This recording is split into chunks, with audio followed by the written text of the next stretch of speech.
Hello and happy Saturday, everybody. Welcome to Now That's Disney Night Live. What's going on? Hello, everyone. Hi. Hi, Aaron. Hi. Welcome in Ed and Morgan from the Disney Nerds podcast and the Disney Nerds Facebook group.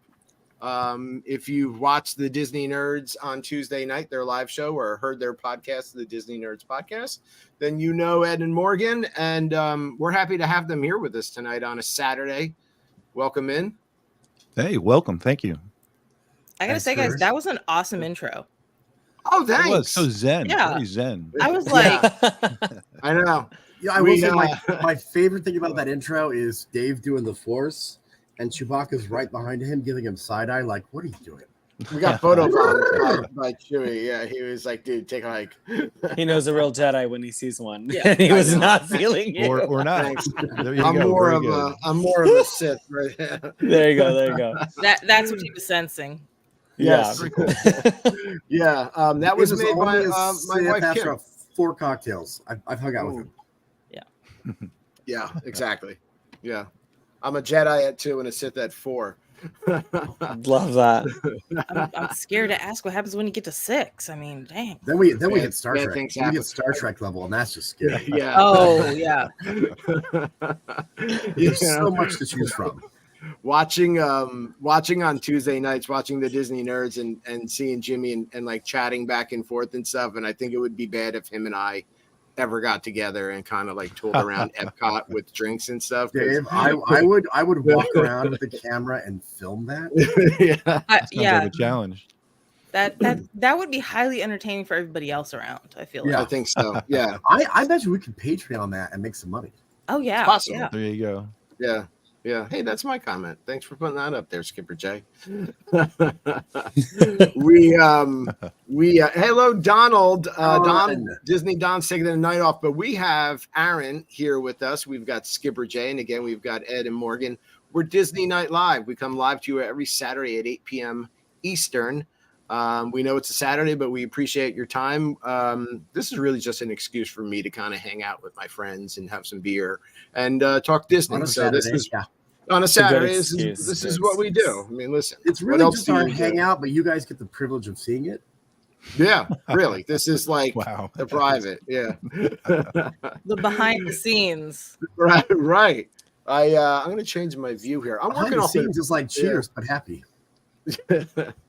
I am happy. Norm, I've got a brand new laptop. Tonight's the first night. So, oh my God, my view behind me is so much bigger than I ever expected with this laptop. I'm so excited. Nice. We can finally see your wall. You can see all the things. I had to put something here tonight. I never even went to the Riviera, but we got this. So it's on my wall here now because there was a blank space, Taylor. Yeah. You know? So anybody, when you see Dave, ask him how the Riviera was. Yeah, it's beautiful. I watched a lot of vlogs on it. It's great. Food's awesome. Walk through it once. That's about it. Yeah. I saw It that looks mural really thing. nice. Sure. Yeah. Yeah. Right. I keep saying that whenever we're live and we talk about the Riviera, that I think it would be the perfect resort for my wife Kim and I to kind of do like a childless stay, like maybe a staycation and go there for a couple of days, and it just has that vibe to it.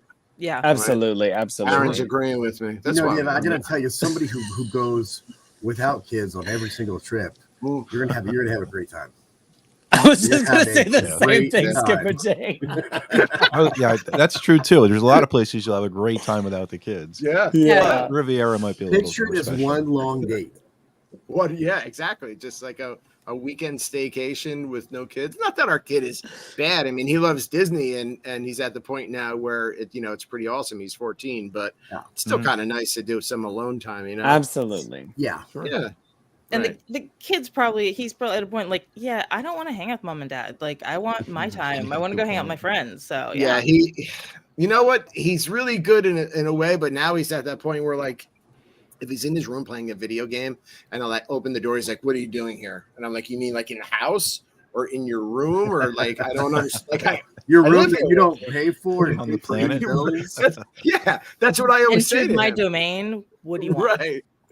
Yeah, he's like shocked. I'm like, yeah, I kind of live in this house with you. Yeah. Hello to everybody tuning in tonight. Again, we're live. If you could please share us out. Put up a new podcast tonight. Episode 47 is out. That was last week's episode where Disney Don and the fabulous Marie gave us a room tour of Boulder Ridge, 2-bedroom. So that's episode 47. We are five weeks away from our 1-year anniversary as a podcast. I know. This is exciting. I never thought that we would even be a podcast. So Ed and Morgan, we just take this show and we put it out as an audio. So although it's a visual show, give people the chance to listen. Well, if I start narrating, you know why. It's for the listening audience.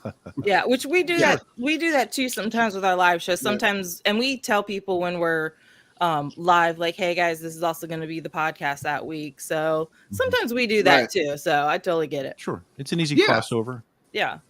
Right. Yeah. You try to extend your reach out there, especially on good news weeks like the D23 announcement. It's a perfect example where we did our live show. And as we're doing the live show, we know we're going to be doing that for the podcast. So we were talking about it very well, explaining it and things like that, making sure the pictures were coming alive. There's no reason to repeat it. Go ahead. And it was actually good because, like, I think the week before we did our predictions on the podcast. So on the live show, it was like, wow, we predicted this right, or we predicted this wrong, or we kind of got it. So like that's really cool when we do that. I'm going to ask everybody in the room. I'm going to ask everybody in the audience, because the number one thing I took away from D23 is Pegleg Pete is coming back. I love that bird. Right. And I forgot all the rest. I just know Pegleg Pete's back. I've watching Soarin' coming back right away this week and seeing the Soarin' over California at Epcot right away was great, because the announcement happened and we got it without waiting. So those type of announcements, that worked out really well.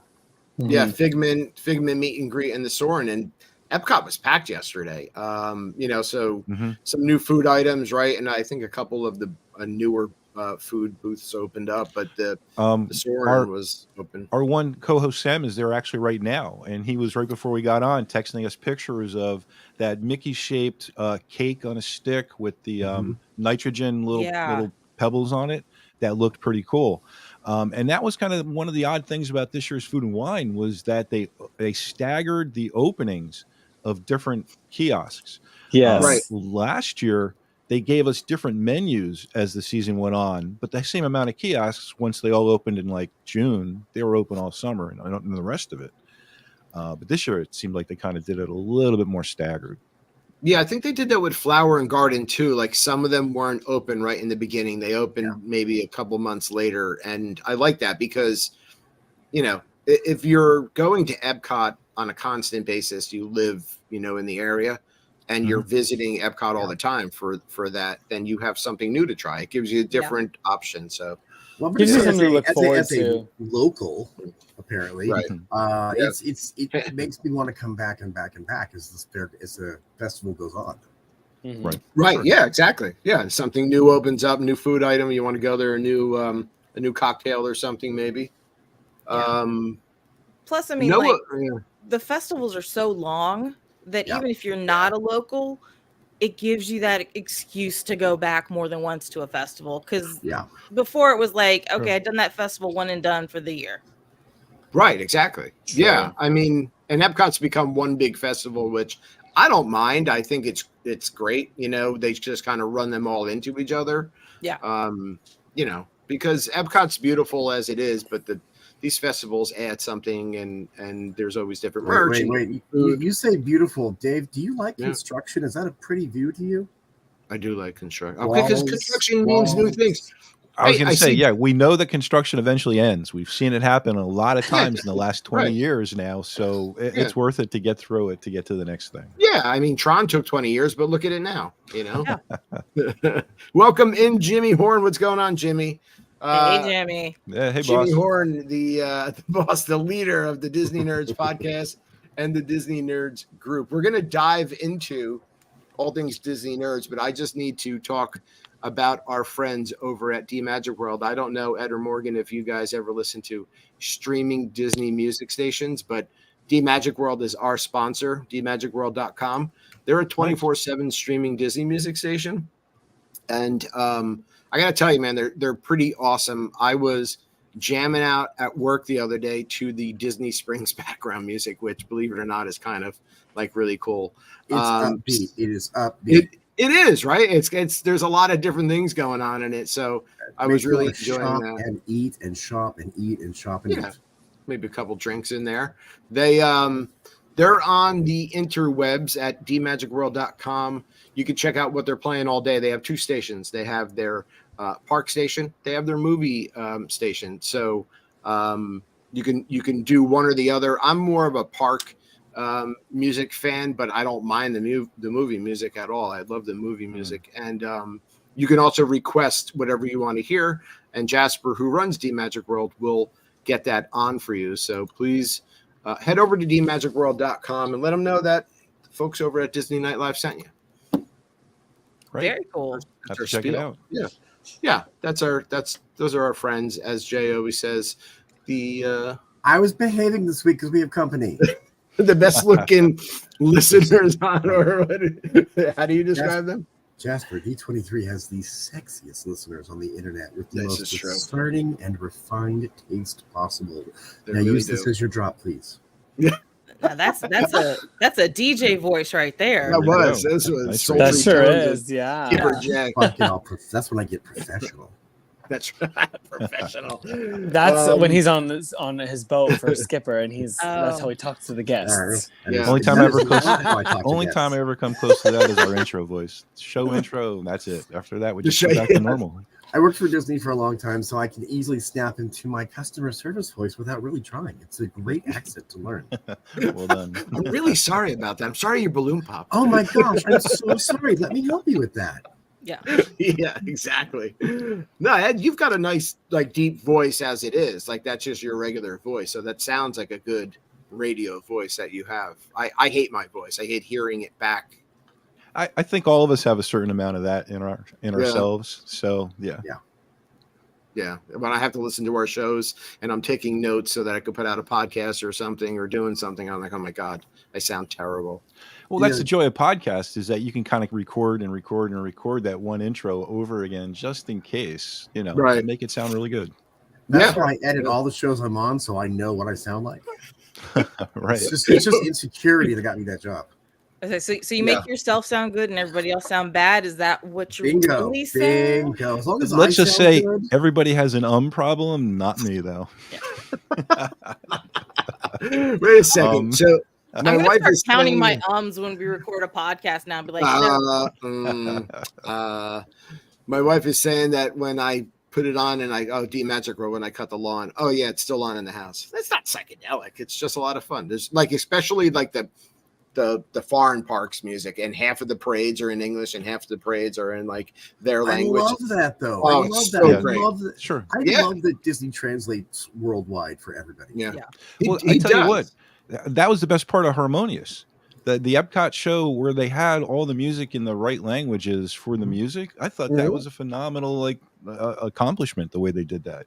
I wish they had that for every World Showcase show. Yeah, seriously.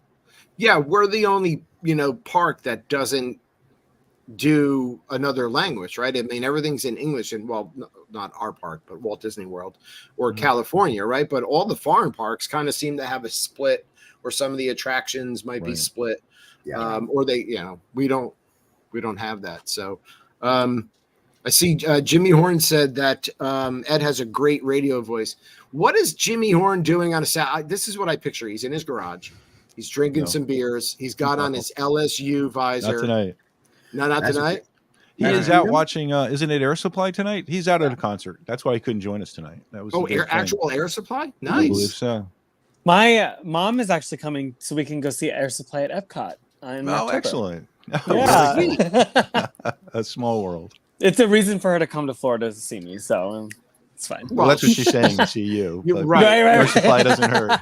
and as soon as they start playing, honey, go. I'm just trying to listen. She's like, go get us some drinks. I'll be right. You be back. Aaron, and I moved to Florida because my mom hates it there and won't come visit. I'm like, yes, true. That works. It works for you, Skipper Jay. That's pretty cool. Didn't they sing that song that the Cartman from South Park? They kind of like did it in his voice. Is that the band that they redid that in? I don't know if you guys ever heard that, but after the show, maybe Google it or YouTube it. I think Cartman sings Air Supply or somebody. Exactly.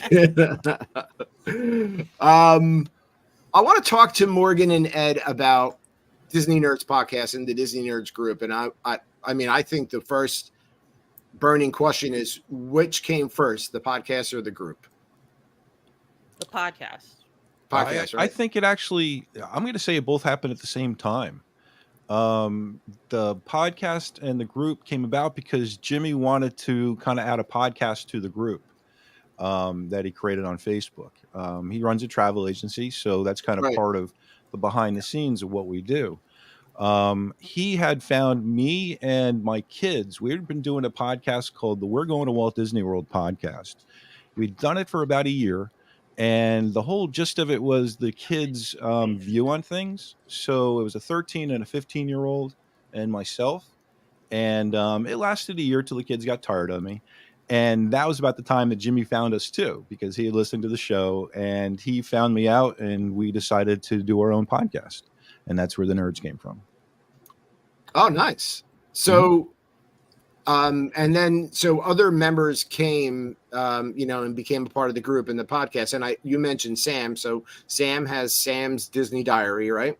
Right. Great Facebook, great YouTube channel. He has a Facebook page too, but the YouTube videos he puts out there are pretty incredible. Yeah. Sam's awesome. We've had him on a couple times and we've talked Star Wars and stuff. His timelines are incredible too. Like, oh, sure. We do so many like park walkthroughs, and there's so many different, I guess, genres that he's like big time knowledgeable on, from Star Wars to Disney to just so many different things. Yeah. His only flaw is Marvel. He just hasn't the knowledge. No, right. Nothing. He had so much in his brain that he couldn't squeeze in the Marvel. Is he a DC Comics person? Is he a DC Comics person over Marvel? Neither. No room for comics. Okay. Yeah. No, I mean, we let him slide.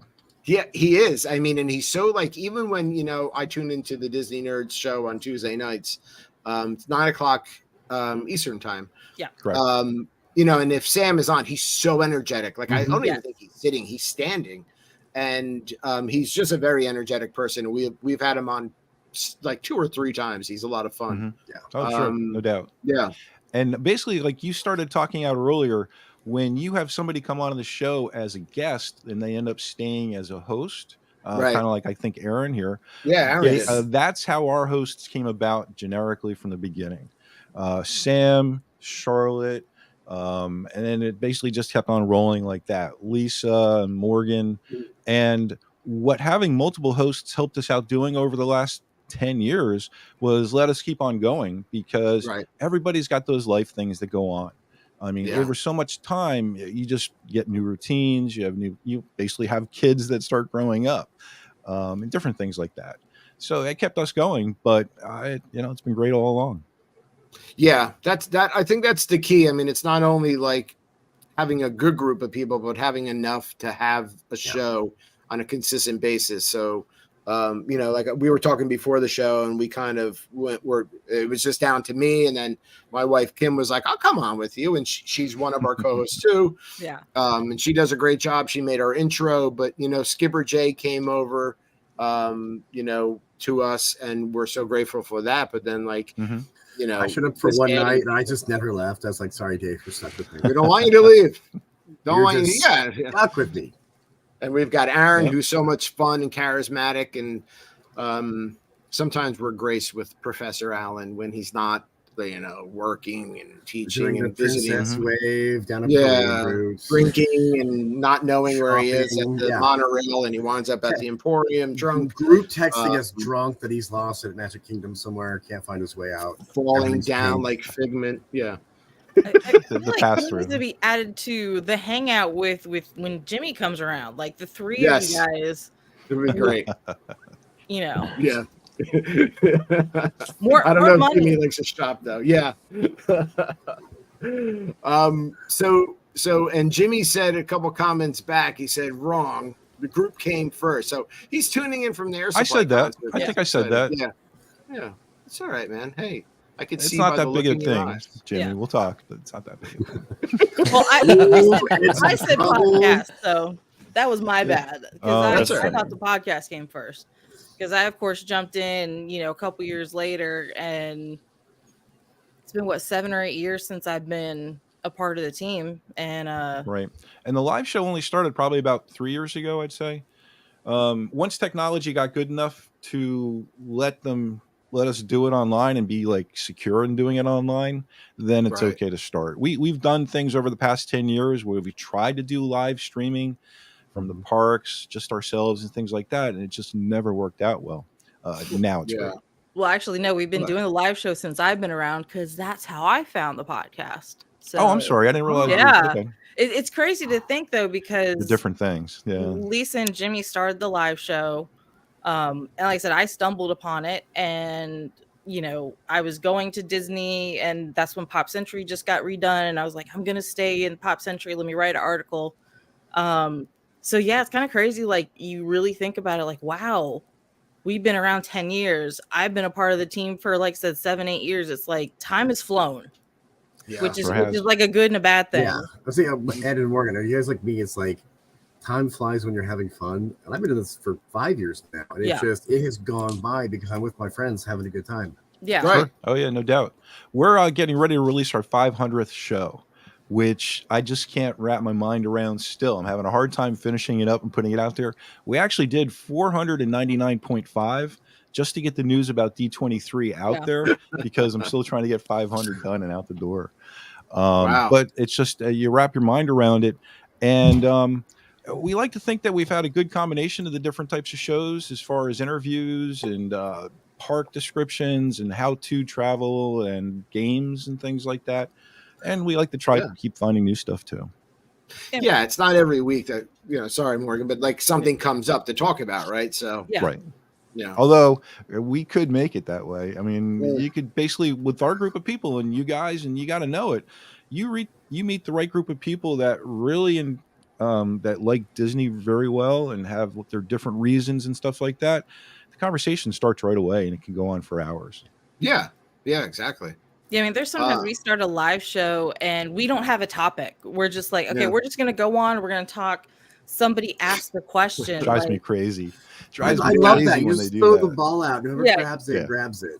But it turns out really good because somebody might ask a question like, hey, what do you think of this restaurant? Or what do you think of this resort? Like, what do you think of whatever? Mm-hmm. And it becomes the whole conversation for the rest of the night. So it's kind of cool. One of our games is actually meant to do that. We have a game called the Wheel of Attractions, and it started out way back when with me and the kids, where we would mimic us having a carnival wheel in the office when we did our show, have the whole sound effect of it spinning, and it would land on one out of the 400 different attractions, restaurants, hotels, different things in the parks, and then we would just talk about it. So it would be one of those cold conversations based on whatever the wheel picks. Now with the live streaming, it's great because we do have a visual. It goes around. You can see them all on there where it stops. And then everybody gets to talk about this like attraction, which we haven't thought about in how long. And, you get to have that mind dump of all those memories, things like that. A perfect example was Soarin' this week. I saw it on YouTube just to see it and check it out. And the version of it is great. The HD is incredible. And I started tearing up because I'm thinking of all the times I went on it with my kids. My kids grew up on Soarin'. Soarin' was the ride we went to at Epcot that we rope dropped, and we had to get the fast pass to, and we ran to Soarin'. Not so much anymore, but that's how it was. And so it brought back the memory. It was nice. Yeah, there's always something there to talk about. I mean, for me, I think, Ed, I'm like you. I have like OCD and anxiety, and I'm always like, need a topic and a plan. And, and if I'm not on, like, I kind of like, here's the topic and the plan, and but then they don't really follow the topic, but it still turns out great, Yeah. I mean, they usually do. Like I said, the conversation really can't go wrong if it's about anything that has to do with Disney. Yeah. So, yeah. I mean, that's one thing that's kind of good about our group is just like Jimmy saying here that Ed's so organized, likes to research and plan, and Jimmy shoots from the hip. because we've got different personalities running things between, you know, Jimmy and Ed and myself, because I run like the website, like the editing and the articles and most of the social media. So I mean, like, got 3 different people kind of making the wheel turn, and it works. And I think it would be completely different if we all had the same similar personalities, or something like it would not be what it is today if we were not. Sam's also a really good preparer. He does some really good shows that he organizes.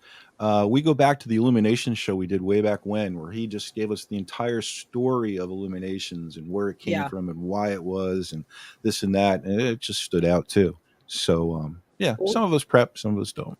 Well, we have a running joke with Sam that he's always got a map within arm's reach when we're on a show. And it could be something we're not talking about. Timeline or which is hilarious, because like we'll talk about Flower and Garden, which we weren't meant to, and he'll reach over and he's got a passport in his hand. And we're like, where did that come from? So he just has it all at his fingertips. That's great. Yeah, I'm just imagining like a blank space immediate, and with the arm's reach is just like semicircle stacks of like guidebooks. Yeah. He's got an assistant somewhere, you know. That just like passport, food of mine. Yeah, the kids are there, like, hey, grab me this. So Oh, that's really nice. Yeah, very true. Very true. We see them like each other once a year, twice a year, tops. Yeah. Which actually is coming up in this November. So very cool. We're looking forward to coming up. Cool. Right. Yeah. I'm going to bring that. So this November is your 10-year anniversary of the Disney Nerds podcast. So from 2013 to 2023, and you guys are doing a meetup at Disney World for this anniversary. Yeah, we do it every year. So this is our 10th year. It is November. We've kind of added since 2013. Sure. But it is November 9th, 10th, and 11th this year. We've been doing for, I want to say like 4 years on that Thursday, which is the 9th, a Splitsville premium event. It's the only event you got to pay for, because basically we have an open bar and food, and the open bar is like the liquor drinks, but still really good. Open bar. Walt Disney World. Yeah, I'm there. It's a great deal. Plus, like, it's Splitsville, so we get the pizza, we get sushi, we get the chicken fingers. Basically, that's your dinner that night. You don't have to worry about, you know, eating somewhere else. And there's a price for no drinks too. So there's like a lesser price for just food. Yeah. From tuning in, I think it's a pretty good size difference too. It's like 35 for no alcohol, or 79 like with the alcohol. But right. I mean, but if you think about a Walt Disney World drink is $12-15. That's what I was just going to say. Drink. Yeah. So that adds up pretty quickly, especially at Splitsville in the evening. You know, if I walked into Splitsville on my own, had a couple sushi rolls or something to eat, and 3 drinks, say, I'm coming out with a tip probably around that anyway. Oh yeah. Right. So I just in my head, Disney drinks are automatically $20 now. That's just what I think I'm spending when I get one. Yes. After tips and everything. Yeah. I guess so. Yeah. Plus we come with a little bit of swag. We'll give some stuff away, and we talk about the rest of the weekend. Yep. Right. And we've got a cool view too. Like Splitsville has been wonderful working with us. They put us up on the 2nd floor, and we're overlooking Disney Springs. So it's really cool. Like they've got the tables and chairs there. So like we don't get to look at the view that much, because we're, you know, bouncing around and talking to everybody and, you know, mingling and all that. But it's still kind of cool if you get a second, you look over and like you can see down the entire drag all the way down to either side of Disney Springs from there. It's nice. Yeah, because you can be like, okay, after we're gonna go over there to Salt and Straw, or, you know, different things like that. So but Splitsville has good food, I heard. Yeah. Oh, surprisingly good food, and sushi being one of the tops. I still haven't put that together yet, but they do it Splitsville, I could do that. That is like a date night for us. We could do that and just that and go home and be good. Sure. Right. Yep. Well, it's kind of Aaron, have you been there? Me? Yeah. I have. I've eaten there once. I have chilled with friends. I've gotten drinks there. I usually have gotten like grabbed a beer and like left. Typically, I don't because CityWorks is right there, and that's my number one place at Disney Springs. Oh, that's right. Okay. Sure. But I have been. I can't go to CityWorks. We almost went there the other day. Can't go there just because we have one right by us up in Pennsylvania. So yes, the other locations. Against the whole grain to go. I'm sorry, but and Ed, that that makes sense. That makes sense. That. Yeah, it does. Yeah, I'm not going to go to a place that's kind of local for me when I'm on vacation, right? Right. Absolutely. If this is my jam. I want to try different stuff. So, actually, Jimmy's comment one time ago, Aaron doesn't eat when out. Wait a second. I just drink. Some people don't. Some people don't. I just liquid diet. Yeah. Which is why you get along with Jimmy. Jimmy does the same thing. When he starts drinking, he doesn't eat. And like we've called him out on shows before because after the park is closed, he's got to get food and then he crashes. Like that's his Disney routine. Right. So Yes. Yeah. Disney I think we're drinks related somehow. Disney drinks are expensive. The last thing you want to do is muck it up by having food absorb it. Well, no. Right, See, right. my theory is I got to get a snack every once in a while to soak up the alcohol so I can continue Keep drinking. going, yeah. Once I eat, if I'm drinking, and I like day drinking, but if I start drinking and then I eat, then I'm too full to want to drink anymore. And then I'm like, Jimmy, I just want to go to bed now. Yeah. So I tend to not eat. You got to fight it. You got to fight it. Yeah. I like to just grab McDonald's on the way home and call it a day. Right, exactly. Works too. And like, pass out wherever. Use the money for the drinks like they should. Yes, Ed. Yes, exactly. Hey, 29-cent cheeseburgers can pay for a lot of drinks. Hey, they're $4 now. They're $4. Jimmy said that Act 79 does also includes the food, alcohol tax, and gratuity. So again, oh sure, yeah, I think that's a great deal. And I mean, and like you guys are saying, it's a great start to your, 3-day. 10th anniversary or yearly anniversary that you guys are doing. So everyone gets together. Yeah. And it's nice because everybody's relaxed. We're inside. We're having drinks. It's not out in the park shed, not underneath the sun and, doing the other stuff. Yeah. We don't have to worry about the rain messing anything up. Like last year was a hurricane, was the week of our meetup. And messed us up a little bit. Well, what's so funny is so Wednesday when a lot of people were going to come in, of course, MCO closed and a lot of people didn't make it. And we were kind of touch and go because Disney closed on that Wednesday. So we were touch and go. And then I think Splitsville reached out to Jimmy Thursday morning, was like, hey, do you guys still want to go? And we were like, yeah, we'll go with who's here and who can make it in. And yeah, they were good. They, like I said, Splitsville has been awesome to us. So shout out to Splitsville for that. Yeah. And yeah.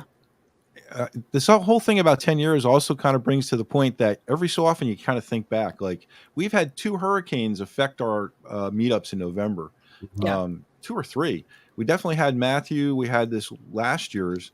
I think there might have been another one. We were there the one time they closed the parks for Matthew, which was a great experience for all of us because we went to the parks Friday afternoon before they closed them. And then Saturday afternoon when they opened them up for everybody. It was a different type of situation. But fun.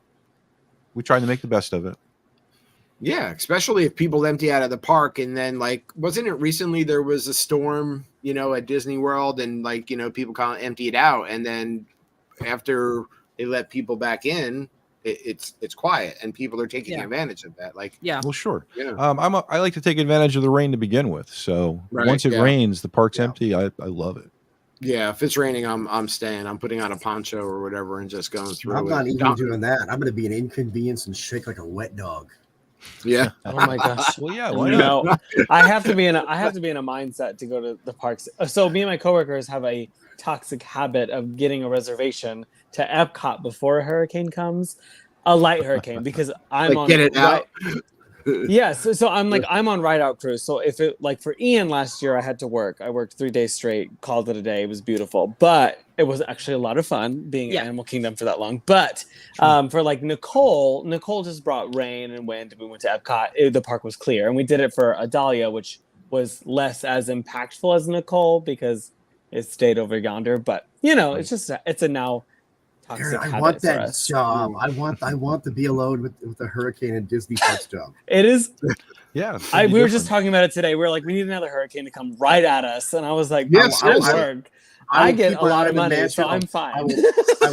I will turn on the management mix till it works and just write it all day. The economy of hurricanes. Who would have known? Right? We're like, we need natural disaster to make money. I'm not sure I could trust myself if I were Aaron and I worked at Animal Kingdom. Like, I would hide and stay in the park all night and just go around and like talk to the animals. I love animals that much. Like, I would want to see like behind the scenes of like 2 a.m., 3 a.m. What's going Dave, on? I would take like 50 videos of me doing the Mary Tyler Moore hat in front of the tower. Love that. I do have to say, Disney will feed you well if you are working Ride Out Crew. They feed you good. I want that job. So I actually did the Disney College program. So like when we did it, like all of us were like, yo, Ride Out Crew, we want a hurricane to come. And of course our hurricane did not come during my program. And I was like, I didn't get to experience Ride Out Crew. Wait. Kim says she wants a hurricane named after her. Kim, it is. It's called Amazon. Ouch. Jay's like, okay, door slamming. That was funny. I am in the basement. There's a bathroom and a couch. You can stay there for the rest of the night. It's like that's what you're going to be all week. The lights go off behind you. There's a kegerator. Do you have access to food? It's like, can you do it in your basement? No food. That's the one thing I don't have. Can Uber Eats get to the basement? Is there a window they can throw it through? That is not even funny. We'll just attach it to a drone and get it to you,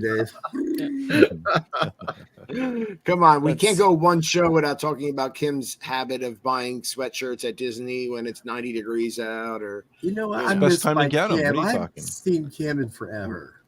Okay. I just have to, as I sit here with a sweatshirt from Walt Disney World, say there's nothing wrong with that, right? It's just a reason to buy it. Yeah, and honestly, they're cheaper than Spirit jerseys, so I'm okay with getting the hoodies and the sweatshirts. I was on the Spirit jersey train. And then when the price went up, I was like, yeah, I'm jumping back on the hoodie and the sweatshirt. Back on the hoodies. I'm more of a hoodie person. Professor Allen is he's our Spirit jersey guy. Wait, what did Morgan say? Oh, yeah. Okay. Yeah. But I know, I get it. I mean, but there's a lot of sweatshirts, She likes hoodies. She does. She loves hoodies. She does. I mean, I feel like I got to defend Kim now. Like, I mean, my house is a little cold. I work from home, so I'm always in a sweatshirt, and they all happen to be Disney ones that I've gotten. Hey, it's a thing. Donald, is that the sound of Kim nailing the basement door shut?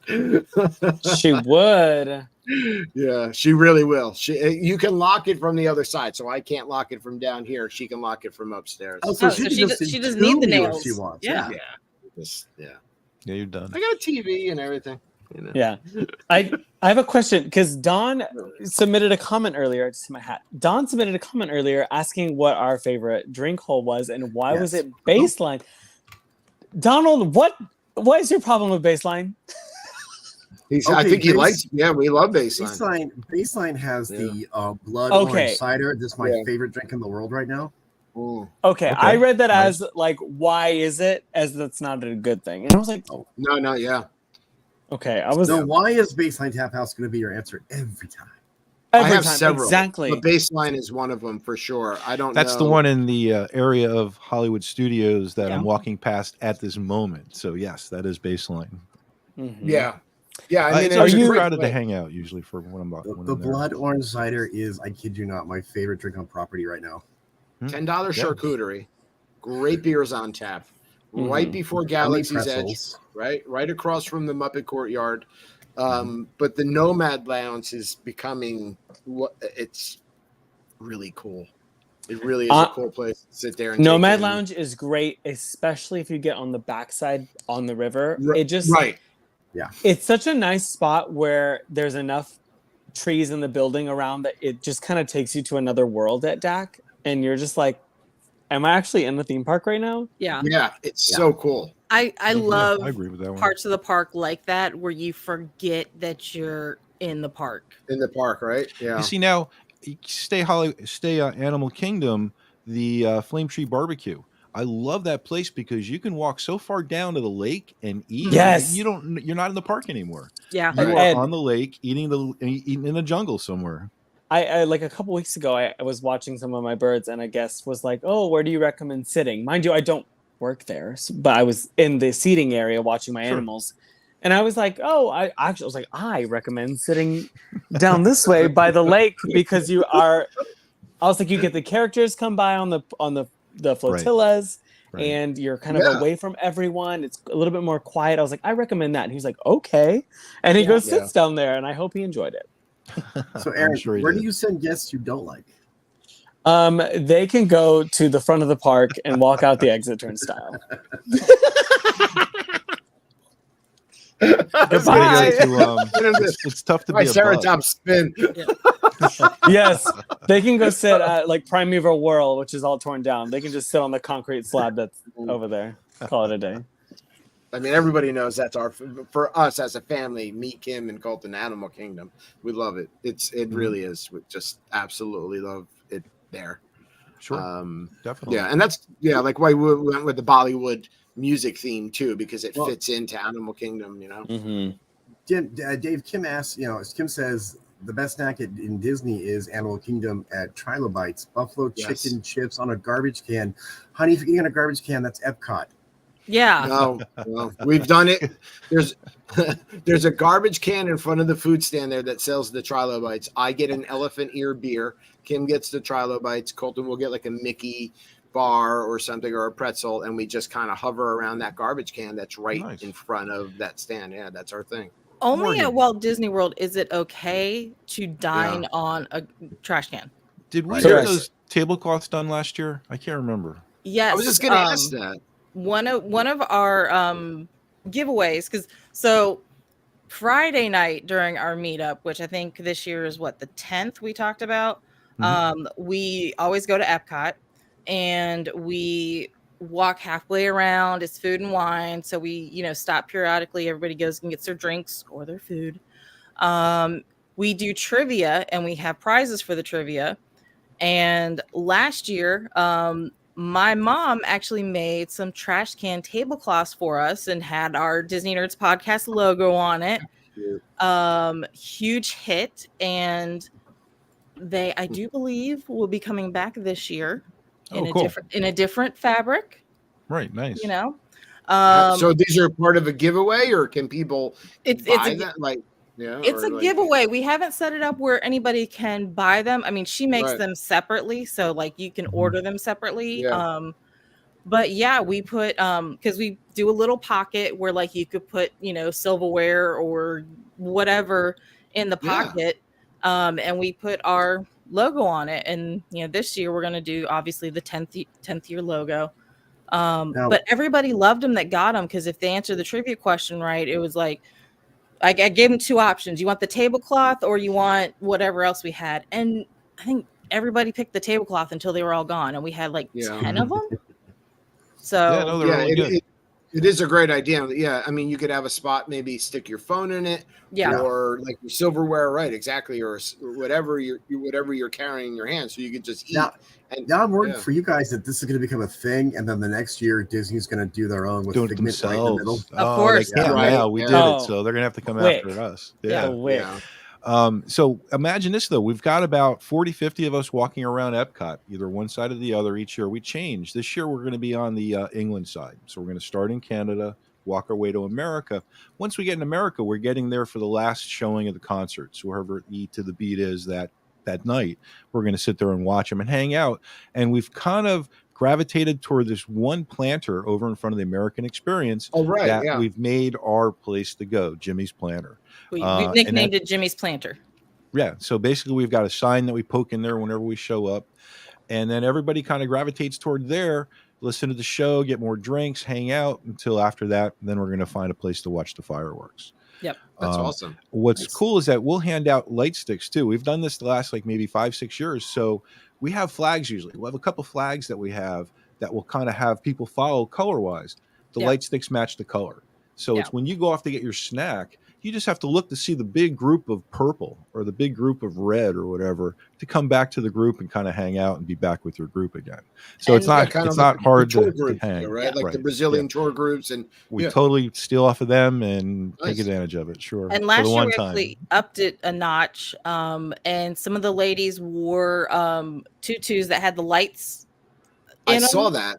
Yeah. So you've got the flags, we got the glow sticks, and now we got the tutus. We're trying to figure out something good for the guys to wear. Well, I mean, obviously the guys. I have no shame in my game. I would put on a tutu. But right. We need something for Ed and Jimmy to wear. They're not feeling the tutus work. Maybe a bow tie. We'll see. Tutu, double pink tutus. Yeah, tutus are like the kilt. You go commando underneath. No, not at Disney. Yeah, that doesn't work. Oh, really? Maybe other places stick out a little far. Yeah, there's maybe other places. Yeah, I'm not risking anything below the belt on a ride. Sorry. Yeah. There's no. The tutus are not made out of. Yeah, they're not made out of great material. They're like meshy and stuff. Right, Dave, Aaron, I'm hearing we need to Barbie pink tutus for our meetup. Okay. There you go. Whatever. Hey, Katie, girl, what's up? Katie from Popping the Popcorn, congratulations on 1,000 subscribers. Oh, very cool. Congratulations. Katie's one of our admins in our group. Katie, you rock. We love Katie. You know me. I will wear whatever you put out in front of me. I ain't got no shame. Doesn't matter. And they are on Amazon, which, I'm assuming that your wife knows a lot about Amazon. So oh my God, loves it. Yeah. I'm sure she can do a search right now and have it for you tomorrow. Yeah. It's probably in the mail already. Yeah. Get all the MTD guys matching pink tutus with light up pink tattoo. Sure. Tutus. Yeah. Match whatever the color is this year. And I think what the girls did last year is they did Mickey color, so white, black, red, and yellow. Ooh. So just find one in that color, and you come and hang out. I think you guys were talking about a couple of weeks ago, maybe like a guys wearing like a tie that glows or something. But like a headband. Maybe. Well, we have the light sticks, so you can kind of do things with the light sticks. Right, yeah. I mean, if you want to get weird, it's adults playing with lights now. Have a couple cocktails and have your own personal rave. Yeah, sure. Whatever works. Why do I need the cocktails to have the rave? Oh, okay. Not true. And usually after we get... yeah, I know, right? But after we get done with fireworks at Epcot that night, usually on the Friday, we'll...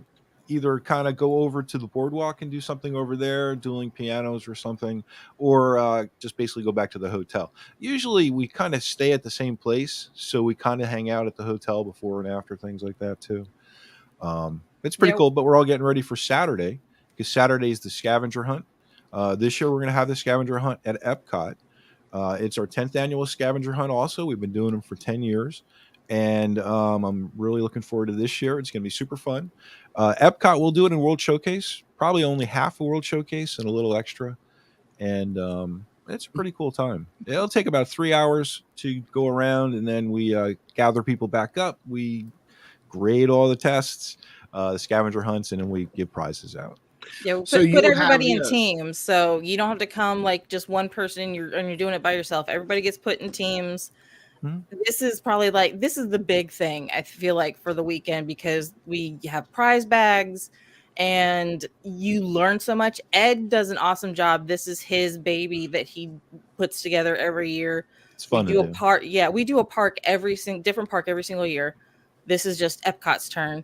And yeah, I feel like every year that we do this, I come out even if I'm not doing it, but reading the test, I'm like, I didn't know that. You learn something else about the park, which is really cool. That's the original reason I did it. Yeah. What's an example of something that, and not on this upcoming scavenger hunt, but sure. So you have a pre-printed list for these groups of people. Yeah. That they have to find. Yeah, we'll have printed pages. And go ahead. This is actually the one from Hollywood Studios. So this was. Oh, wow. Oh, it's a graded one even. Yeah. Have you made this was the year of COVID. Yeah. So turn the page. This is a couple years old. Looks like a published book. Well, some years are better than others. Let's give you that. Depends on the supplies I have. So basically I'll ask different questions, and each page will tend to be a land of the park or where we're going. Wow. And then I'll do a general page, and it'll be puzzles and games and different ways to figure out what the clue is.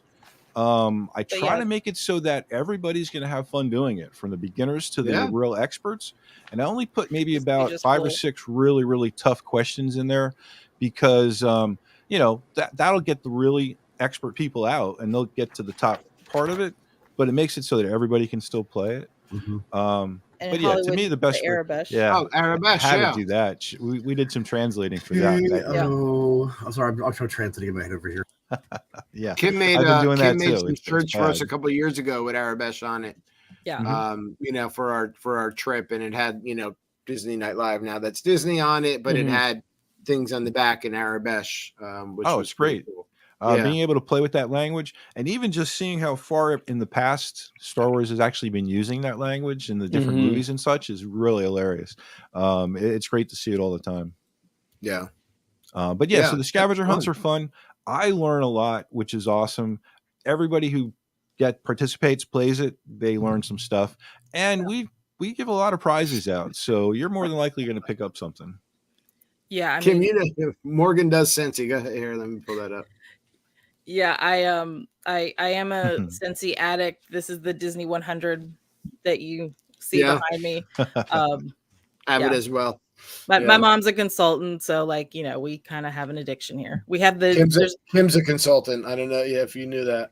Oh, okay. Cool. Yeah, Kim. And so is Jimmy. So is the other Kim. So, right? Yeah. Kim Horn. Yeah.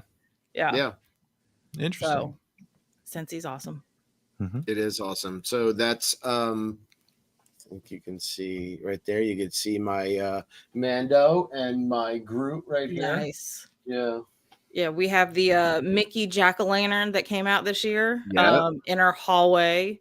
I have the Stitch that looks like Stitch. I have that one. I have a Villains one over there. Yeah, I have an Alice in Wonderland. Like, we have so many. Like, we're running out of rooms, but that's not really going to stop us. Scentsy. No. Yeah. Hasn't stopped. Dishes. That's what I do. I mean, just about dishes and baby memorabilia.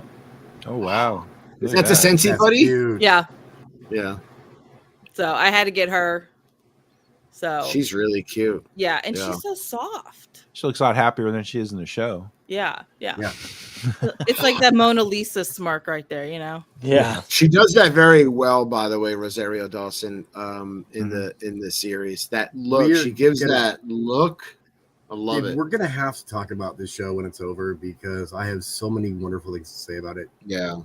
I mean, her looks, the way she channeled the animated character and brought her to life. But I'm gonna One of the other parts of the show that I think is going to be phenomenal once we get done with it too, so we can talk about it, are all the other characters that have been brought to life.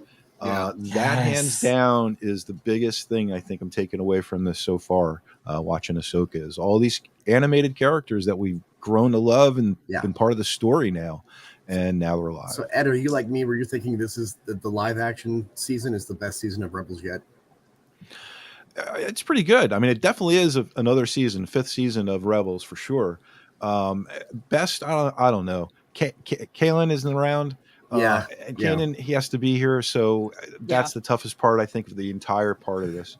But everything else seems pretty hot. Anybody watching or listening, if you have not watched Star Wars Rebels, it is it's animated. It's 4 seasons. You can watch it and then watch Rogue One and A New Hope. It is some of the best Star Wars out there, hands down. And also, it ties into everything going on. It helps you for Ahsoka. It also helps you for Ahsoka. Yeah, well, sure. And then I actually, I've been reading a lot of the Star Wars books. And I just, like, literally this past week finished the Alphabet Squadron trilogy.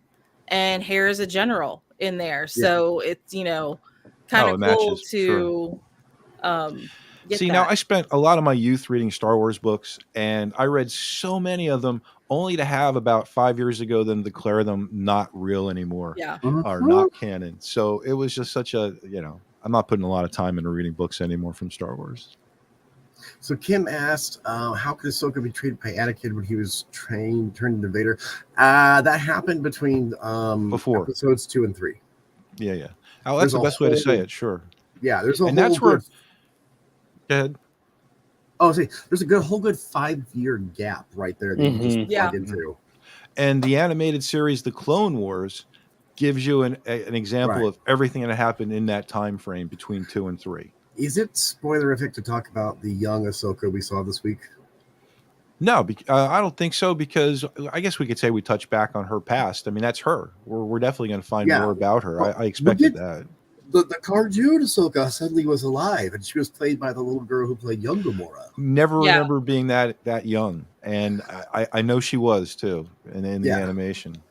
It's been like 200 years since I was that young. Yeah. I don't think so that actress, she played young Gamora, and she's played other young versions of characters before. So I feel like I saw a photo somewhere that showed her as Ahsoka, as Gamora, and as somebody else, and I can't. Off the top of my head, I can't remember the. It wasn't a Disney franchise, so my brain could care less. Yeah. And Kim, real quick. I'm sorry. I was reading Kim's question again. Just real quick, Kim, you got to go back and look at that partnership between Anakin and Ahsoka, because it is an incredible Padawan master connection. Forget the entire Darth Vader part of the equation. Has nothing to do with it, and it was pretty phenomenal. I think the best part of the relationship is how immature it was, because Ahsoka and Anakin are like, "Ooh, trouble! Let's get in it." Right, because Anakin was learning too. He had no idea what he was doing, trying to train a Padawan. It was hilarious. It was great. Well, and it keeps to Anakin being himself throughout any of the episodes, way before Ahsoka was involved, and he was learning, like he was under Obi-Wan, and how he just wanted to help or just be involved, and so that kind of carried on as a master, and so it was cool to see. I mean, this is pre Vader. But we're about to pop the Star Wars bubble, Dave. Well, but so in the 2 episodes ago, right, for Ahsoka, all right, Morgan, are you caught up? How far are you? Well, don't go too many details, because we don't want to ruin it for anyone watching. Yeah. All right. I usually try to binge the whole season, so I think I've only seen tried one not episode. to, but did Ahsoka? Or let me ask this: did Ahsoka have visions that he was going to become evil? No. Actually, in the Clone Wars, had he not gotten knocked out, he would have seen what was coming when he met the brother and sister and the father. Yeah. No spoilers. All right. So, all right. I won't be that person because we haven't seen Rebels or Clone Wars. Yeah.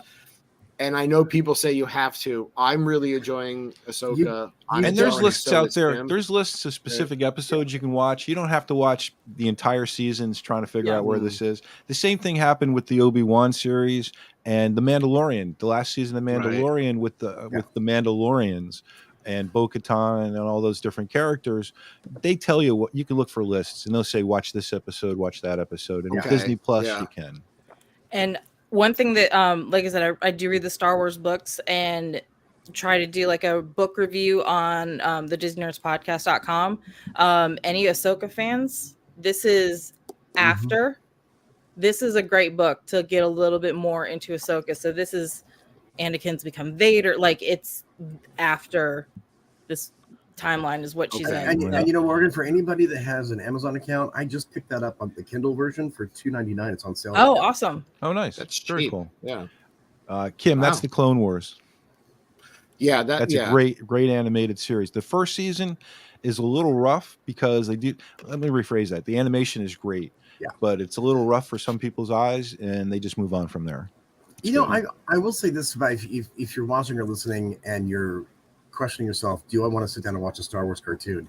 Yes, you do, because it's not Scooby-Doo. It's not Saturday morning cartoon. It's very mature storytelling. People are going to die. You're going to really love characters who never spoke, who were just in the background of the films.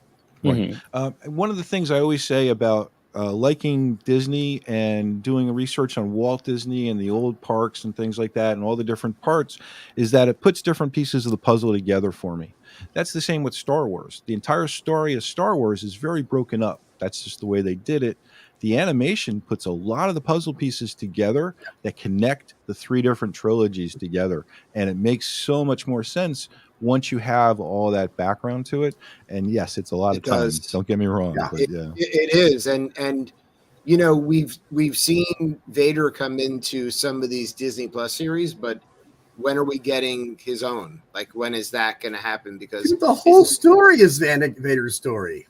I was but like, when are we going to like a Disney? It's just you're going to follow Darth around just like pounding on people. Yeah. Like, Yes. I would so tune into that. Like John Wick, but with a lightsaber. You know? Yes. In the Force, no. he'll just walk around and choke people. He's just like choking this guy, choking this guy, lightning. He's always going to go to heaven. Starbucks in line at Starbucks. It's like, okay, here's the series. Every week you have a new hero. And by the end of the show, Darth crushes that hero. So it could be someone from the Resistance one week. The next week it'll be just some Empire cog pusher, and then he just tries to make a big, right? And Disney Darth World, crushes him at the end. Yeah. I'm just imagining because now I'm picturing a Vader John Wick. I'm like, well, what would be the dog? Would it be a dog or would it be a different alien? Like, it's the little mouse droid. Who did they kill? Right? Yeah, like K9 from Doctor Who. Then it ties it all together. You killed my dog. That hurts. There's really like no point to it other than I love K9. like you pissed him off and he just has a lightsaber and he chokes people. That would be the Vader series, but I don't think it would be all that bad. I wouldn't even need like a script. You could film this right now, just Vader walking by going chop. Right. I mean, well, he's been in the Obi-Wan, series, which was fantastic. I'm dying for Boba Fett, the new season to come out, and you got to check out Robot Chicken. I bet they have enough cutaways of Vader and Star Wars that you probably have a good Star Wars series going there. The things that he did, that's kind of crazy. Robot Chicken? Yeah. Yes. I'm going to see the breaks between the cartoons on Cartoon Network or at nighttime. Dave, Robot Chicken? I don't know Robot Chicken. I'm disappointed. Dave, I'll tell you right now. My homework. Picks up the phone and talks to Vader right after he's in the Death Star. One of the funniest things you're going to see. You're going to laugh. Disappointed with myself on a daily basis, Aaron. Don't worry about it. Oh my gosh, Dave. Right.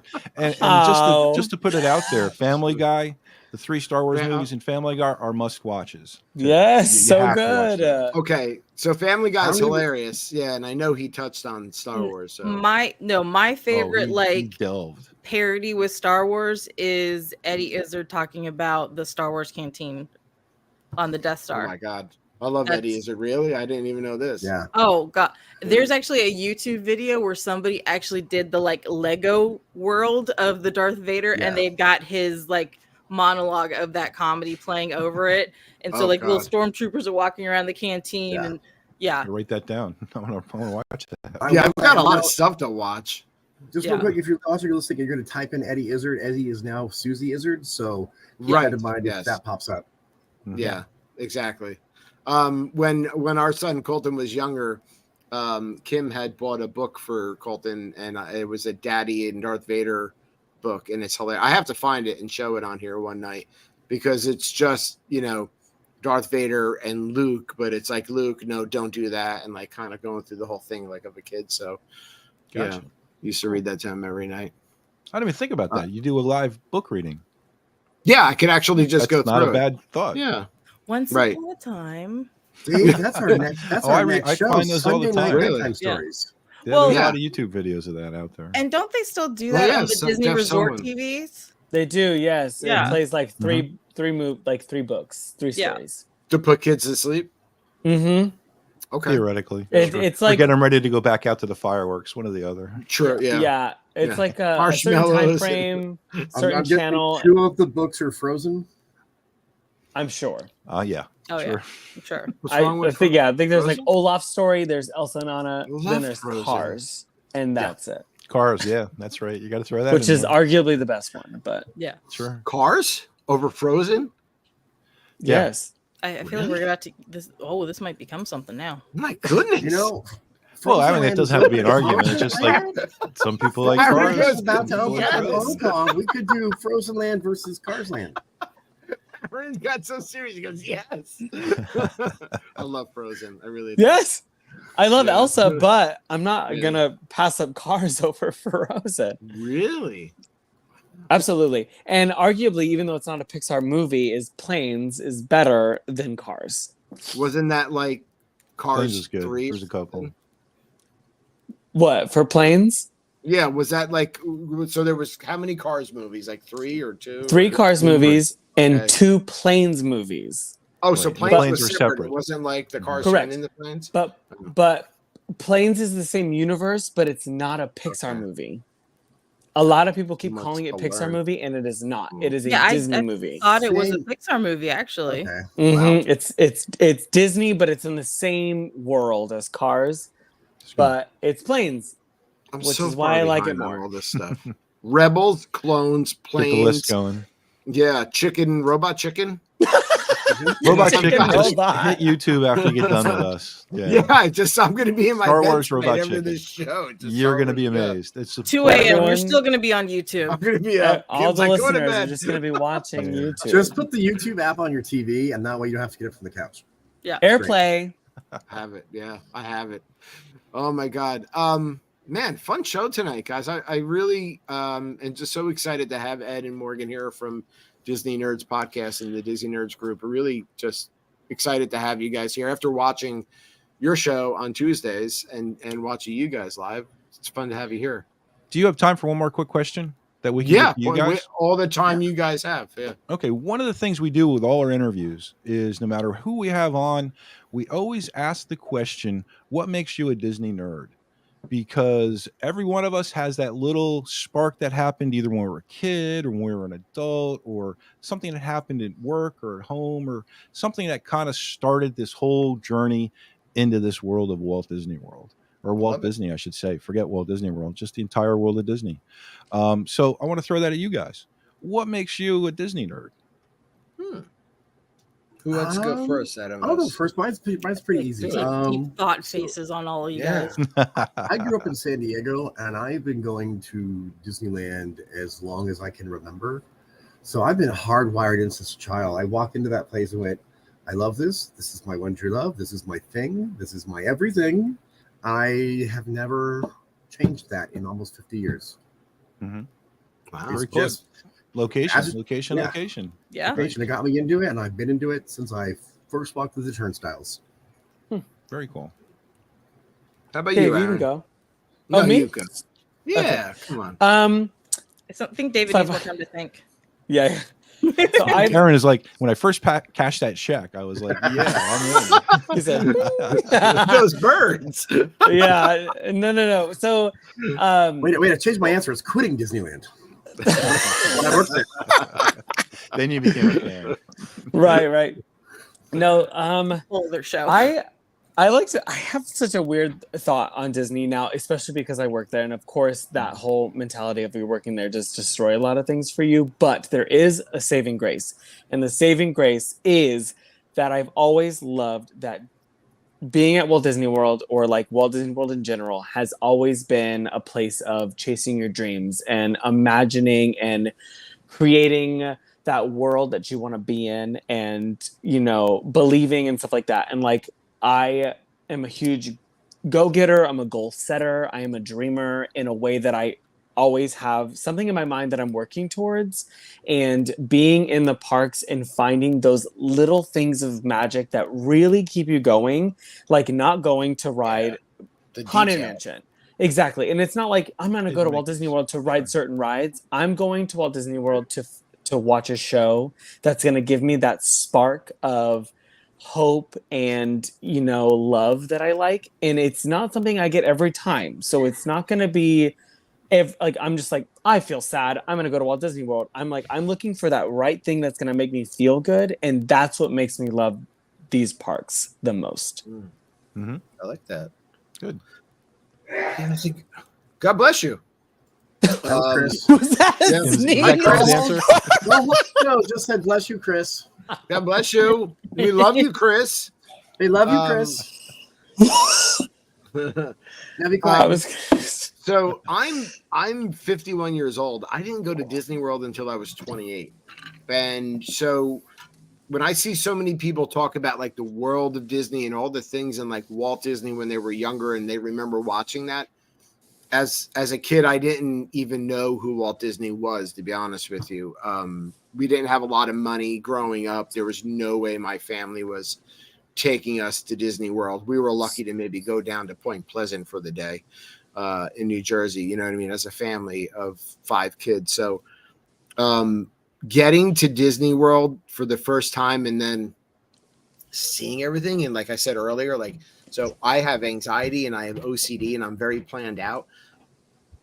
I think it's so structured that it fits me as a person. But then when I met Kim and we had Colton, and he's on the spectrum, and we took him when he was 5, and just seeing how great of a job like they do with people with special needs, and it just worked for us as a family. So I think there's a lot of different like aha moments for me that go into all of that, but I'm still amazed by just the detail that goes into all of this. Like, think about when you were younger, your parents went out for a weekend and you were throwing a party, you were going to have 25 friends over, and think about like everything you would have to like plan for, and maybe like think this is it's, you know, a giant corporation, and there's people coming to the park, and there's all these different aspects of it happening at one time. And I just think it's amazing that like that goes on a daily basis. It operates like pretty much seamlessly, right? You know, like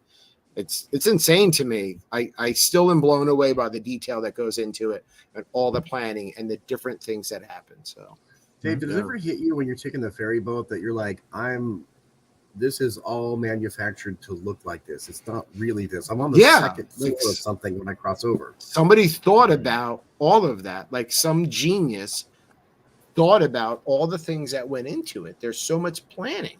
There's so much detail. There's so much imagination. I just can't believe that people have developed all these different things out of it. I mean, it's just insane for me. Yeah. Very cool. I mean, it brings my family so much joy. We go there every year, spring break, when Kim, who's a teacher here in New Jersey, is out, and Colton's on spring break, and it still like gets Colton's interest at 14, you know, and they work with him, and we get the DAS pass, and it works for us as a family. I mean, just love it. I really do. Great. And I like to pretend that I'm somewhere else. Yeah. Well, you are. You are. Yeah, exactly. Yeah. Yeah. You know what I mean? Like you said, like you don't even realize maybe you're like in a Disney park. I don't even realize like I'm in the real world. Like I'm at Disney World and in the bubble. Right. I'm in the bubble. Right. And we don't, and people are like, oh, you don't leave the bubble. We don't leave the bubble. I don't want to leave the bubble. There's no reason. Is terrible. Once I cross that Walt Disney World sign, I'm like, right. Rain off. I love it. So are we, that's not me, Ed, they're talking about, by the way. The Facebook user, the last comment. Yeah. Let's see. Wow, really? No, that's not me. Wow. I'm saying. Oh, okay. I was gonna. T9 is talking about her husband. I was like, gotcha, Ed didn't go until he was 40. Yeah. Yeah, I mean that's everybody has their different ways of getting to the magic. I joined a bunch of the people here. I watched it on TV Sunday nights. I watched Walt when I was a kid, and my parents, lucky enough, we got to go down in '76, so we didn't wait that long. That's great. Yeah. Thanks. Yeah. My wife has been there several times when she was younger, and stayed at the Polynesian when it was just the only second resort there. You know, like she's got stories of swimming out in the lake. Yeah. I'm sure. I'm so jealous every time she tells them. Like, it's nuts when she tells me that. I'm like, you swam in that water? She's like, you're still alive? You're still there? The beach behind the Contemporary too, with the waves and everything. That was a setup back she there. remembers the wave machine. Yeah, sure. It's like insane that, you know, but the different time periods and everything that goes into it. And, they didn't have seatbelts back then. Don't forget that. Yeah. No. That's true. And our toys were made of metal. Yes. And our lawn darts. Man, what an awesome show. Yeah, that's a great thing to think of, Ed. And I'm going to keep thinking about it because there's just so many things that go into it for me. So sure, definitely. You got me. Yeah. And also, like, when we ask that question, what's so great is, like, I mean, I think about y'all's answers because, like, you know, Jane, you guys talking about, you know, being cast members, and I'm thinking about my time in the college program. And, you know, I've actually got this awesome story when I was a guest that I was talking to a kid riding on the safari. We were in the line, and the kid's asking his mom, like, you know, is this going to be scary? Are the lions going to get me? And just, you know, like who I am as far as, like, especially when I'm in the parks, I turn around, I talk to the kid, and tell him, oh no, the lions aren't gonna get you. There's like they have little walls that doesn't look like a wall that like explaining it to a kid. And he grabs my hand, and his mom gets almost a little emotional. She's like, oh my God, my kid's on the spectrum and he doesn't touch anybody. And you're a complete stranger and he's holding your hand. And like, I was like, oh my God, I'm not going to cry. I'm not going to cry. Like, and that moment. Yeah, but you connected with them. Though. Yes. Yeah. Sure. And like moments like that happen all the time in the parks, whether or not you're a cast member, a guest, or whatever. Like on a daily basis, though. Yes. You know what I mean? Like, think about like, Morgan, and when I tell nice. people we're into Disney, go ahead. See, Morgan, you're so much nicer than I am because I would look at that kid straight in the eyes and been like, "Oh, sweetie, no, you're a snack. You want your parents." Just get it go for your head first. You're just the mozzarella stick before the Dave knows I've been next to those lions, and you're definitely a snack. Trust. Yeah. I'm not going to tell a 6-year-old that though. I would. I'm going to be like the lion's shoulder is at my face. It's terrifying. Oh wow. Oh, I couldn't do your massive your job there. I couldn't do your job. I couldn't do it. No, really? Oh, I could in a heartbeat. You're kitty. Come out, daddy. Fun fact. Dakari, the only male that they have, almost peed on me. So I remember you said that. Yeah. Yeah, I said it on one of my episodes, but yeah, he almost peed on me for Ed Morgan. So think of just like house cat, but just 1,000 a lot more urine. Yeah. See, Aaron, I couldn't do a job where I go in every day and I'm not at the top of the food pyramid. If I have something else can eat, get used to that. Yeah. Or at least if I got to worry about getting peed on, like I stop it there, let alone maybe being a snack. Him and I are available. Here, kitty, come in the car. Aaron, you could go to HR, literally say my coworker peed on me. Yeah. There you go. Kind of. I need a few days mental health. Yes. What's the and I love it, but I never remember the name. The show that it's the Disney Plus National Geographic. The show's great. Yeah. The Magic of Disney's Animal Kingdom. Which I love that show. I love that show. So yeah, I mean, and I think it was episode 3 in season 1 where they showed the macaws, and before we had Aaron on for the first time, but just all of that goes into it too, and the animals, it's insane. Aaron, I'd be so insulted. You can't remember where you work, and he goes there all the time. Animal Kingdom. No, I can't remember the name of the show. I know where show. I would be so insulted. No, he doesn't know the show. No one knows the show. They're like that show, the Disney with the ones with the behind the scenes. The one. I get so many people, and I know the name. Thank you, Morgan. Kaylin, my supervisor, who was on the first season with the macaw flyover, had a fan come up to her who watched the show. Oh, yeah? And the family was sobbing. I think she was a little bit on the spectrum. The girl, her name was Grace. Right. But she just connected with Caitlin. She had a meet and greet with one of the birds. It was so beautiful. Sweet. It was so cute. You remembered her, from the episode. She did. She was like, she talked to another trainer, and she was like, "Oh, we watched the show, blah blah blah." And the Prince, we shot, and she was like, "Well, Caitlin's here," and the family just starts sobbing because they know the girl loves Caitlin from the show. Yeah. So, anyways, they were like, "Hey, Caitlin, you have a fan here," and the girl comes up and meets Caitlin and like has a meet and greet with one of our birds because she was still there, and the family is just like, Thank you. Just so appreciative and grateful. And it was a magical one of those moments. It truly was. Yeah. It was truly cool. I think that's one of the good things about that show coming out, like the first season. And I'm so glad they did a second season. I hope there's more seasons. Is not only do you like appreciate Animal Kingdom more, but you learn the specific names of the birds. You learn about what you guys as cast members do behind the scenes that as guests we don't see. Like we see the macaws flying and we don't know how that happened, where they don't just fly off and go somewhere else. Right. Yeah. So I mean, like we get this like deeper appreciation for everything that happens in Animal Kingdom. And like when I took my boyfriend, and he has never been to Animal Kingdom. I took him on his first trip, and I had him watch the magic of Animal Kingdom. So we're walking through the gorillas, and he recognized the gorillas from the show. Yeah, and Gino and Yeah. Yes. I've met him. He's terrifying. Yeah. He's huge. Yeah. I mean, I'm glad there was distance between us, so I'd worry about him peeing too, you know. He's terrifying. See, I would come here, Gino. I've been to the barn. I met warthogs, lions, tigers, and gorilla. And Gino, they were like, okay, we're about to go in holding, and Gino's back in the first room. You're going to be about 3 feet away from him, and he might slam on the bars and scream at you. And they're like, but don't move. And I'm like, how can you not move? Because it reinforces him because he likes it. He likes when people are getting scared, so he's going to do it again. So they're like, if you don't want it to happen, they're like, literally don't move. And guess what he does? He runs at the bars. He goes, boom! He beats his chest, and you're just like, this massive silverback gorilla. You're like, oh my god! Is there a way to just go? Oh, I'm so bored with you, Gino. You're funny gorilla. Anything else? Yeah. That's all I got. Done for that behavior now. Massive respect for that animal. 100%. Yeah. Cool. They're you super have to, powerful. when they're like twice the size of you gotta have that respect for them. Oh yeah. Oh man. That show's pretty cool. It shows me. Yeah, I know, right? It shows everybody that the Animal Kingdom is really a zoo. I mean, it matches the San Diego show. It matches the Bronx Zoo show. It's basically everything they do too. It's the same. Right. Yeah. Those shows are great as well. Yeah. I watch all of them.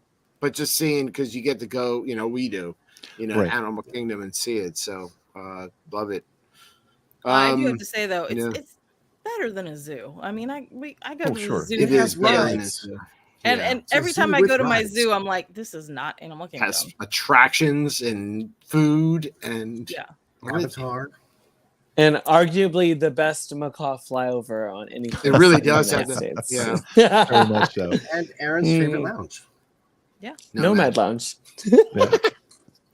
Yeah. Hello. Love Nomad Lounge. They should make a drink after the macaws. Aaron, take this to your people. Okay. They need to make a drink of like a tropical drink named after one of the macaws or to look like a macaw. Yeah. There's no reason we shouldn't have this at Animal Kingdom. Something with like the different layers of like the different colors. Right. The different colors. Yes. I want to see that. Yeah. I'll bring it up tomorrow. I'll bring it up tomorrow. Yeah. And I'll bring it up tomorrow in our morning meeting. Right. And doesn't have to be Nomad Lounge. It could be. We have 4 different lead birds in the tiki room. I saw that adorable tree holding the witch's apple cups. I want to fight with all 4 parrots. Oh yeah, like a tree with different parrots. A tree with the 4 different parrots. Drink out of and take home, and then like coconut rum. Yeah, there we go. Nice. I got it. I'll bring it up. I'll bring it up. Bring that to the people tomorrow. Tell them I will. Yeah, give me a call. Tiki room flight. Because we'll be in there in November, and if I don't see one of those drinks in November, I'm coming to see you, Aaron. Pitchforks and fire. I'm gonna be like, Morgan, come right here. I'll be right back. And I bring my own liquor and I make something. Here you go. My own liquor. Aaron's like Tom Cruise flipping bottles. Here you go, Morgan. Oh man, so much fun tonight, guys. Again, thank you so much, Ed and Morgan from Disney Nerds and the Disney Nerds podcast. Please don't forget the Disney Nerds 10th anniversary podcast meetup, which is in November. And Dave, we're going to post that on our page, right? We're going to post it on our page, right? Yeah, definitely. So I have it for tonight's show, but here's their advertisement: 10-year, 2013 to 2023 anniversary. And tune into the Disney Nerds, not only their podcast, which is out, like on all podcast platforms, but their live show, which is every Tuesday at 9 p.m. is Eastern, isn't it? Yep. Yes. We say 9 p.m. Walt Disney World time. Sure. Walt Disney World time, right. Yeah. We also have the blog, the Disney Nerds podcast blog. You can go there. That's our main site. We also have, and I don't want to say this too loud because you're sponsored. We also have Dreamfinder Radio. So we do have our own radio station also that plays Disney music, park music, things like that. We're getting ready to switch over to holiday stuff in probably about 3 or 4 weeks. And this is like by you guys, or like how does that? Yeah, Jimmy and I put it together. I load the music and I keep track of it. And we do the same things as they'll do. I mean, if you want to put something specific on, we could throw it up there and it'll be on within a couple minutes. And it's dreamfinder.com, is it? Dreamfinder Radio. Radio.